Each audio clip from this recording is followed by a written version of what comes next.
I'm going to show you how to add a new color of yarn in your knitting. This can be done if you want to change colors in your row, or if you run out of yarn on one yarn ball and you need to add another yarn ball even if it's the same color. The technique is the same. So I knitted a little sample here just to get us started. So what we're going to do is add the pink. And there's a couple of different ways to do this, but if you're at the end of your ball for this yarn, you can just cut this off, and then you just put the new yarn on and start knitting with it. This first stitch is going to be really loose, and that's okay. Sometimes I like to take both my tail yarn and my working yarn of the new ball and knit both with the next stitch just to help keep things tight. And then after that you can drop the tail and just use the working yarn.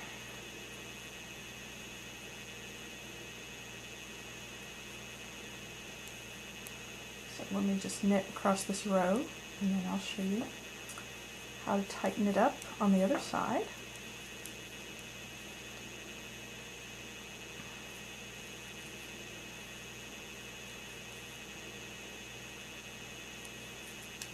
Okay, so now you've got an added row. This stitch right back here is really loose just because we didn't secure it yet. So you can turn your knitting over, and you can do this at the end of your project, you don't have to do it now. And you would just pull that old yarn to tighten up this stitch a little bit, and then you would weave this in to your knitting so it'll stay nice and tight. And then you would knit back across the same row, purling.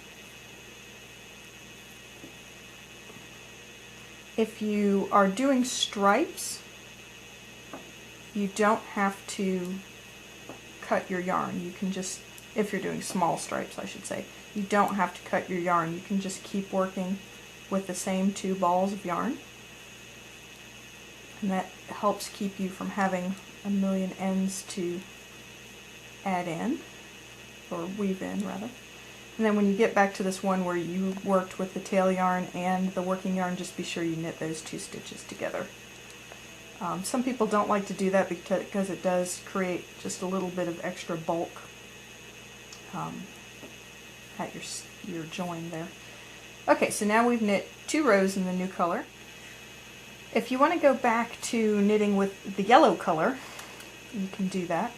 You just would go back to using the yellow color, and you can knit another row.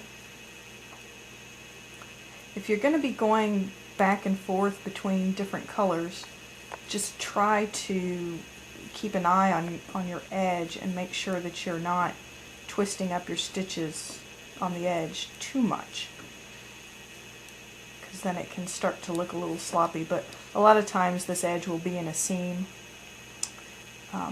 and then when you go back to pick up the pink, you would just tighten it up a little bit and then go back to working with the pink if you still wanted to do stitches.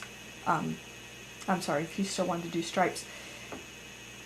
When you change colors back and forth, like I said, just try to make sure that you're keeping your edge neat. And also, anytime you join either a new ball of yarn or a new color, you always want to do it on the edge if you can. Like I said, because a lot of times your edge stitches are going to be caught in a seam, so you're not going to see them.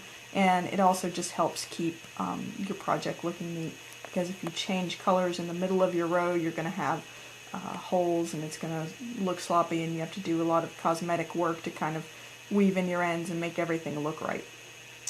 Another tip when you're changing colors, if this were ribbing, instead of doing the first row of your new color in the ribbing pattern, you want to do your first row all knit stitches all the way across the front of your work, because that will keep the purl bumps from your new color from showing through on the front of your knitting.